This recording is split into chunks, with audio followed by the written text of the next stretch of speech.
On va appeler les gens pour s'excuser. Accusé de racisme après les lives des pieds garnis, de production, le quotidien se défend. Après un live du gagnant de la Star Academy dans Quotidien ce lundi soir, plusieurs membres d'un groupe de gospel ont dénoncé les conditions dans lesquelles ils ont été reçus. Depuis hier soir, le talk show animé par Yann Barthès sur TMC est accusé de racisme par plusieurs membres d'un groupe de gospel parisien. Venu performer en live sur le dernier single de Pierre Garnier, le gagnant de la Star Academy sur TF1, plusieurs participants à la prestation scénique ont dénoncé sur X les conditions dans lesquelles ils ont été reçus sur le plateau. Dans une série de tweets vus plus d'1,2 million de fois sur les réseaux sociaux d'Elon Musk, le compte Lily Islam raconte ainsi l'expérience du racisme qu'a vécu une partie de la troupe. Selon une choriste, après avoir répété avec Pierre Garnier sur le plateau de Quotidien en début d'après-midi, la production a demandé à une quarantaine de choristes sur la centaine présente hier soir de rejoindre une loge.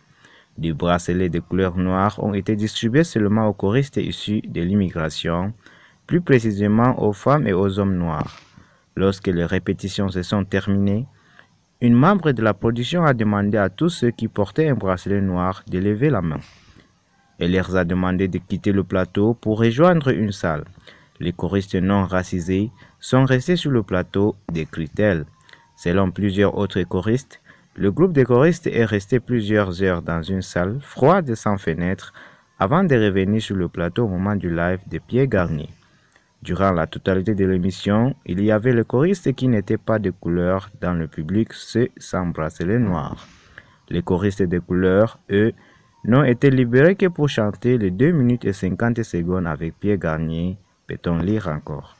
Face à la multiplication des témoignages sur X, Bangoumi se désole d'un immense malentendu. Selon un salarié de la société de production audiovisuelle qui refute fermement les accusations de racisme, un quad de communication est à l'origine de cette affaire. Consciente d'avoir heurté une partie de la troupe de gospel, la direction Bangoumi va appeler le membre dont Bangoumi a le contact pour s'excuser. S'il y en a plusieurs qui ont été blessés, c'est que c'est une réalité qu'ils ont vraiment été heurtés. Donc on prend ça très au sérieux et nous allons leur présenter nos excuses. En aucun cas, il s'agit du racisme. C'est horrible pour nous d'imaginer que les gens puissent imaginer ça des équipes de quotidiennes.